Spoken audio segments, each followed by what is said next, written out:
Good morning everybody, this is Nadeem. Last class में हम लोगों ने डेवलपमेंट के स्टेजेस को जाना था। आज हम लोग प्रिंसिपल ऑफ डेवलपमेंट को पढ़ेंगे, जिसे हम लोग विकास का सिद्धांत कहते हैं। मतलब कि विकास होता तो है, लेकिन वो कैसे होता है, वो किन से जुड़ा है, वो किन चरणों में होता है, इन सारी चीज़ों को इसमें हम पढ़ेंगे। बट बिफोर वी स्टार्ट, अगर आपको मेरे वीडियोस अच्छे लगे तो प्लीज़ इसे लाइक कीजिए और मेरे चैनल को सब्सक्राइब कीजिए, ताकि आपको सारे अपलोडेड वीडियोस के नोटिफिकेशन सही समय पे मिल सके। तो स्टार्ट करते हैं। तो पहला विकास का सिद्धांत जो है वो है क्या? Principle of continuity. फर्स्ट जो प्रिंसिपल है डेवलपमेंट का वो है प्रिंसिपल ऑफ कंटिन्यूटी, जो ये बताता है कि विकास जो है एक लाइफ लॉन्ग चलने वाला प्रोसेस है। मतलब जब एक चाइल्ड एग्जिस्टेंस में आता है उसके मदर के वूम में, उस दिन से डेवलपमेंट चालू होता है और ये तब जाके रुकता है जब उस चाइल्ड का डेथ हो जाता है। नेक्स्ट है principle of general to specific. मतलब कि जब भी कोई डेवलपमेंट होता है या विकास होता है तो वो जनरल वे में पहले चलता है, देन फिर वो स्पेसिफिक होने लगता है, मतलब किसी पार्ट पे ज़्यादातर होता है। एग्जाम्पल के तौर पे जब चाइल्ड का डेवलपमेंट होता है स्टार्टिंग में, तो उसके पूरे बॉडी में हम लोग ग्रोथ देख पाते हैं। और जब वो किसी चीज़ को जब उसे चोट लगता है या उसे दर्द होता है तो वो पूरे बॉडी को में मूवमेंट करता है, साथ ही साथ रोता है। बट जैसे ही वो बड़ा होने लगता है तो आप देखिएगा कि वो सारे बॉडी का मूवमेंट नहीं करता। वो रोता है तो वो बैठ के रोता है और अपने फिंगर्स से शायद आंसुओं को पोंछता है। तो पहले तो डेवलपमेंट हुआ उसके ओवरऑल बॉडी में, इंटायर बॉडी में। देन वो डेवलपमेंट किस में होने लगा? तो उसके पेरिफेरल पार्ट या फिंगर के साइड में होने लगा, जिससे वो अपने उन फिंगर्स का भी इस्तेमाल करने लगता है। तो जब भी विकास होता है या डेवलपमेंट होता है तो वो पहले तो जनरल वे में होता है, फिर वो जनरल में धीरे धीरे क्या हो जाने लगता है, एक स्पेसिफिक पार्ट की तरफ बढ़ने लगता है। वो अपने स्पेसिफिक बॉडी पार्ट्स को यूज कर सकता है। थर्ड है principle of simple to complex. जब विकास होता है तो स्टार्टिंग में वो सिंपल होता है, देन वो फिर कॉम्प्लेक्स में चला जाता है। सिंपल मतलब बहुत साधारण वे में पड़ता चलता है डेवलपमेंट, देन कॉम्प्लेक्सिटी उसमें बढ़ते जाता है, या स्पाइरल भी हम उसको बोलते हैं।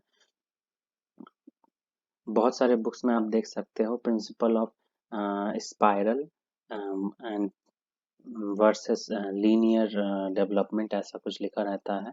या फिर ऐसे भी लिखा रहता है हिंदी बुक्स में कि विकास एक स्पाइरल प्रक्रिया है, ना कि एक सीधा लीनियर मतलब प्रक्रिया, मतलब रेखा में चलने वाला नहीं है।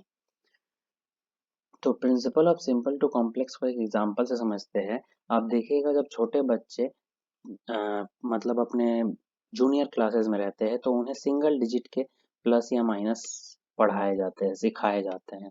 फिर जैसे ही वो बड़ा होने लगता है तो उसे क्या दिया जाता है, डबल डिजिट के और कैरी वाले भी साथ ही साथ सिखाए जाते हैं। मतलब पहले तो उस बच्चे में डेवलपमेंट हुआ सिंपल वे में, उन उसने साधारण चीजों को करना सीखा। फिर उसका डेवलपमेंट धीरे धीरे क्या हो रहा है, कॉम्प्लेक्सिटी की तरफ बढ़ते जा रहा है, वो चीजों को और भी जान रहा है। फिर जब वो कैरी वाले सीख जाते हैं तो उसका डेवलपमेंट और भी काफी ज्यादा कॉम्प्लेक्स होता है, तो उसे फिर हम लोग फ्रैक्शनल वाले एड्स, जैसे 1/4 प्लस 2/3, कुछ इस तरह के फ्रैक्शंस भी सिखाते हैं हम उन्हें। फिर हम लोग उसे क्या करते हैं, तो इस तरीके से वो उसका डेवलपमेंट जो है सिंपल से कॉम्प्लेक्स की तरफ बढ़ते चला जाता है। फोर्थ है principle of inter relation. Inter relation बात ये बताता है कि हर तरह का डेवलपमेंट, चाहे वो फिजिकल हो, कॉग्निटिव हो या फिर सोशल डेवलपमेंट हो, सारे डेवलपमेंट एक दूसरे के साथ इंटर रिलेटेड है। अगर एक डेवलपमेंट होता है तो उसके साथ साथ सारे डेवलपमेंट होते हैं। अगर फिजिकल डेवलपमेंट होता है तो कॉग्निटिव डेवलपमेंट भी होता है, फिर साथ साथ सोशल डेवलपमेंट भी होता है। फिफ्थ नंबर है प्रिंसिपल ऑफ डायरेक्शन, जिसमें सेफेलोकॉर्डल एंड प्रॉक्सिमोडिस्टल को हमें पढ़ना है। तो सेफेलोकॉर्डल क्या है? सेफेलोकॉर्डल को हमने इससे पहले भी पढ़ा था फिजिकल डेवलपमेंट में, हालांकि ये फिजिकल डेवलपमेंट या फिर ग्रोथ का ही एक पार्ट है।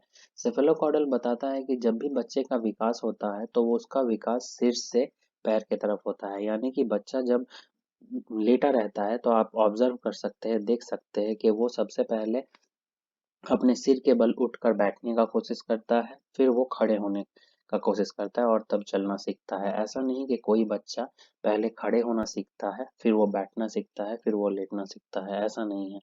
पहले तो वो बैठना सीखता है सिर के बल, देन वो खड़ा होना सीखता है। इसी को हम बोलते हैं सेफेलोकॉर्डल। सेकंड है प्रोक्सिमो डिस्टल। प्रोक्सिमो डिस्टल बताता है कि जब भी डेवलपमेंट होता है तो डेवलपमेंट पहले बॉडी के सेंट्रल पार्ट में होता है, एंड नेक्स्ट वो वही डेवलपमेंट फिर बॉडी के पेरिफेरल पार्ट में होने लगता है। सेंट्रल पार्ट से होते होते वो साइड वाले पार्ट में या फिर पेरिफेरल पार्ट में होता है। एग्जाम्पल के तौर पे जैसे एक बच्चा पेंसिल पकड़ता है स्टार्टिंग में, तो वो उस पेंसिल से जैसे मन तैसे लिखता है, उसमें कोई एक अच्छा अरेंज करके वो लिखने का एबिलिटी नहीं आता है। फिर धीरे धीरे वो पेंसिल में जैसे ही कमांड कर लेता है, मतलब उसका सेंट्रल हथेली के ऊपर जब कमांड हो जाता है तो वो पेंसिल को पकड़ता है। फिर धीरे धीरे वो कोशिश करता है लिखने का, और फिर वो सीधे लकीर या फिर 1 2 3 कुछ इस तरीके के चीजों को लिख पाता है। तो सबसे पहले डेवलपमेंट कहाँ हुआ, उसके हथेली में हुआ। देन डेवलपमेंट कहाँ गया, तो उसके फिंगर के साइड में गया। मतलब पहले हथेली डेवलप हुआ, देन उसका फिंगर पे डेवलपमेंट आया, जिसके कारण हम बोलते हैं कि डेवलपमेंट जो होता है वो सेंट्रल बॉडी से या सेंट्रल बॉडी के पार्ट से पेरिफेरल बॉडी की तरफ होता है। नेक्स्ट हम लोग देखते हैं 6 number, principle of individual differences. मतलब कि डेवलपमेंट जो होता है वो हर इंसान में अलग अलग, आप बोल सकते हो, पैमाने पर हो सकता है। किसी का कॉग्निटिव डेवलपमेंट बहुत जल्दी हो जाता है, फिजिकल डेवलपमेंट भी बहुत जल्दी हो सकता है, सोशल डेवलपमेंट भी जल्दी हो सकता है। लेकिन वही डेवलपमेंट एक उसी उम्र के बच्चे में आप देख सकते हो कि उसका डेवलपमेंट का जो स्पीड है वो थोड़ा डिफरेंस है। इसीलिए हम लोग क्या करते हैं, जब भी हम लोग क्लास में बच्चों को पढ़ाते हैं तो हम उन्हें अलग अलग तरीके से इंस्ट्रक्शन देते हैं, उन्हें बताते हैं कि किसी क्वेश्चन को कैसे वो सॉल्व करेंगे। तो प्रत्येक इंसान में क्या होता है, इंडिविजुअल डिफरेंसेस रहता है, जिसके कारण उनका डेवलपमेंट भी क्या होता है कि अलग तरीके से होता है।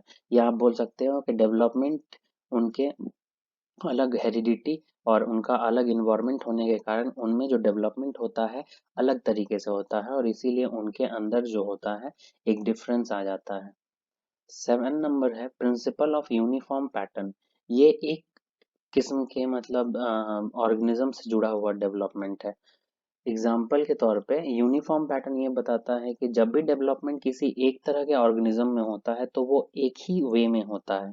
एग्जाम्पल, मैं वही वाला एग्जाम्पल लेना चाहूंगा कि बच्चे जब उठ के बैठते हैं फिर खड़े होते हैं, उसको हम समझते हैं। अब देखिएगा जितने भी दुनिया में इंसान के मीन्स बच्चे हुए हैं या एक बच्चा जन्म लिया है, वो बच्चा हमेशा पहले सिर के बल उठकर बैठने का कोशिश किया है, देन वो खड़ा होने का कोशिश किया है। ऐसा आप कभी भी नहीं देखे होंगे किसी भी बच्चे में जो पैदा होते ही खड़ा हो गया हो अपने पैर पर। तो जो पैटर्न है डेवलपमेंट का इंसान में वो सिमिलर है हर इंसान में। हाँ, वो अलग अलग हो सकता है।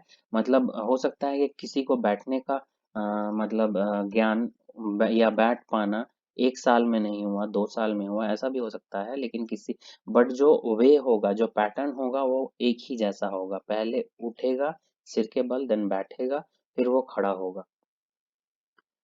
8 नंबर है principle of maturation and learning. Principle of maturation क्या बताता है, मैचुरेशन एंड लर्निंग ये बताता है कि जब जब बच्चा बायोलॉजिकली मैच्योर होता है और चीजों को लर्न करता है, उस दौरान ये दोनों चीज के मिलने के कारण वो लर्न कर पाता है, सॉरी, उसका डेवलपमेंट हो पाता है। तो principle of maturation and learning बताता है कि जैसे बच्चा बायोलॉजिकली मैच्योर होता है वैसे वो लर्निंग करता है, और लर्निंग करने के बाद उसका फिर डेवलपमेंट होता है। 9 नंबर है principle of irreversibility. Principle of irreversibility ये बताता है कि डेवलपमेंट जब आगे की तरफ बढ़ जाता है तो वो दोबारा पीछे नहीं आता। जैसे एग्जाम्पल के तौर पे एक छोटा सा बच्चा जब वो जन्म लिया तो वो धीरे धीरे बड़ा होता है। ऐसा नहीं होता है कि दोबारा से वो छोटा होने लगता है।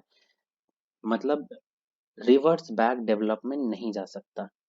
अगर कोई बच्चा 2 + 2 4 सीख लिया है, तो ऐसा नहीं वो उस चीज को दोबारा भूल नहीं सकता। तो इरिवर्सिबिलिटी यही बताता है, या आप समझ सकते हो कि कोई बच्चा बड़ा होता है फिर छोटा होता है, ऐसा नहीं होता, वो छोटा से बड़ा होता है तो ग्रेजुअली वो बड़ा होते जाता है। 10 नंबर है principle of gradual process.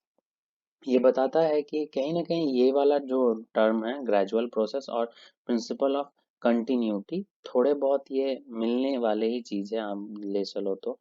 Principle of gradual process ये बताता है कि डेवलपमेंट जो है एक धीमा प्रोसेस है और लाइफ लॉन्ग चलने वाला एक प्रोसेस है। धीरे धीरे इंसान में डेवलपमेंट होता है। लास्ट हमारा है principle of differentiation and integration. Principle of differentiation and integration क्या बताता है, इसको हम एग्जांपल से समझते हैं। मतलब सबसे पहले बच्चे में क्या होता है कि डिफरेंशिएट करने का एबिलिटी पैदा होता है। मतलब वो चीजों को तोड़ के उनको कॉम्पोनेंशियल वे में समझने का कोशिश करता है। फिर बाद में वो क्या करता है, इंटीग्रेट करता है सारी चीजों को मिलाकर किसी चीज का सॉल्यूशन खोजने का कोशिश करता है। इसको एक एग्जांपल से समझते हैं। जैसे मान लीजिए एक छोटे बच्चे को आप देखते हैं, तो वो छोटा बच्चा क्या करता है, जब वो रोता है तो पूरे हाथ पैर से रोता है। मतलब वो पूरे बॉडी का मूवमेंट करता है, अगर उसे लग जाए या कोई उसे चोट लगा दे किसी तरीके से तो वो पूरे बॉडी से रोता है। लेकिन जैसे जैसे वो बढ़ता है तो उसके रोने का जो तरीका है वो क्या होने लगता है ना, कि अब वो पूरे बॉडी को हाथ पैर हिला के नहीं रोता। अब वो रोता है तो एक जगह पे बैठ के रो सकता है, या फिर वो रोएगा तो एक सिंपल से मतलब तरीके से रोएगा, पूरा हाथ पैर को नहीं झाड़ता। इसी तरह इंटीग्रेशन क्या है, इंटीग्रेशन थोड़ा उससे थोड़ा डिफरेंट है। डिफरेंशिएशन से थोड़ा डिफरेंट है इंटीग्रेशन। अब मान लीजिए कि एक बच्चे के सामने बहुत बड़ा मेजर क्वेश्चन आया मैथ्स का, वो उस क्वेश्चन को नहीं कर पा रहा है बिकॉज उस क्वेश्चन में बहुत सारे फैक्ट्स छुपे हुए हैं।